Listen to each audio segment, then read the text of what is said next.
Hörmətli mərasim iştirakçıları, xanımlar və cənablar, bugün burada çox qiymətli fikirlər, gözəl təbriklər söyləndi. Çağ şirkətinin, liseylərinin, Qafqaz Universitetinin burada deyildiyi kimi çox yüksək təhsil verməyinə, böyük elm verməklə yanaşı, bu liseylərin ən böyük, mən deyərdim ki, Azərbaycan xalqı qarşısında xidməti ondan ibarətdir ki, mənəviyyatlı və əxlaqi dəyərləri yüksək olan, deməli, gəncliyin yetişməsində böyük rol oynamasıdır. Bu liseylər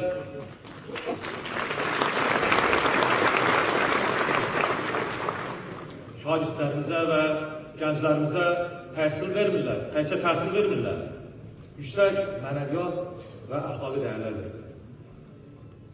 Bu liseyin müəllimləri də çox mənəviyyatlı və əxlaqi müəllimlərdir. Mən bir misal çəkmək istəyirəm.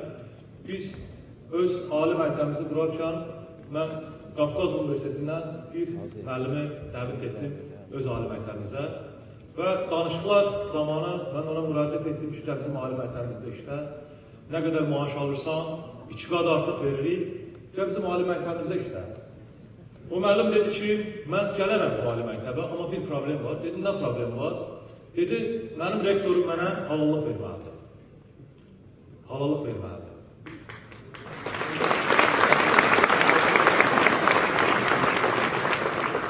Mənə xeyirdoğa verməlidir. Əgər o halallıq xeyirdoğa olmasa, mən sizin ali məktəbə gələ bilmərəm, nə qədər para verirsiniz verin. Mən nə qədər dil tökdüm, çox güclü müəllimdir, nə qədər xahiş elədi, gördüyüm şey sınır, sən gələdim Əhməd bəyə, xahiş elədim ki, Əhməd bəy, o müəllimi çağır, ona halallıq verir, gəlmir bizim ali məktəbə.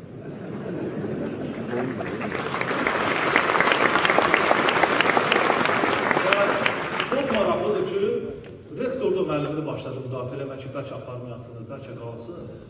Yəni ki, çox mən gördüm onlarda nə qədər bu liseylərdə, bu ali təhsil yaradılmış bu sistemdə nə qədər hörmət, izzət və münasibət var. Birtəhər Əhməd bəydən xahiş minnətlə, Əhməd bəy, deməli, bu müəllimə halallıq verdi, bu müəllim gəlib bizdə inmişdi.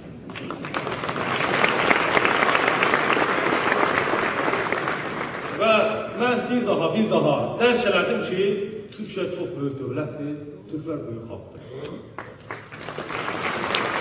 Bir daha dərk elədim. Türkiyənin haber müəllim, İslam aləmində təbii sərvətləri ən zəif olan ölkədir. İslam aləmi ölkələri içərisində Türkiyə dövləti qədər təbii sərvəti zəif olan üçün dövlət yoxdur. Amma Türkiyə güclü dövlətdir. Çünki onun milləti güclüdür. Onun çox güclü, deməli, milli dəyəri var, milli ruhu var. O milli ruhu da bu millətə verir onun təhsili, onun məktəbi, onun okulları, onun müəllimləri, onun öyrətmənləri. Və biz sevinirik ki, Azərbaycan təhsil sisteminə həmin model gəldi. Biz sevinirik ki, fəxr edirik ki, həmin təhsil sistemi bugün Azərbaycanda fəaliyyət göstərir və burada göstərildiyi ki, millətin qaymaqları burada formalaşıbdır və bu millətin qaymaqları biz gördük. Hörmətli mərasim iştirakçıları, böyük öndərimiz Heydər Əliyevin müəllim haqqında çox sözləri olmuşdur və bilirsiniz ki, böyük öndərimiz heç zaman həyatı boyu baş əyirəm sözünü heç vaxt dilinə gətirməmişdir. Çünki o şəxsiyyət heç zaman heç yerdə baş əymir. Ancaq bir dəfə müəllimlər qurultayında o çıxış elədi və qeyd elədi və dedi. Mən müəlliminin qarşısında, Azərbaycan müəlliminin qarşısında baş əyirəm. Böyük öndər yalnız həyatında bir dəfə baş əyirəm dilinə gətirib, o da müəllimin qarşısında.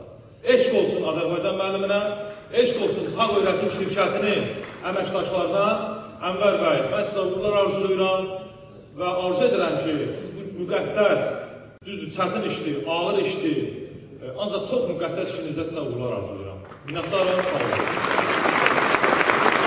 Biraz sözlərimi danışam.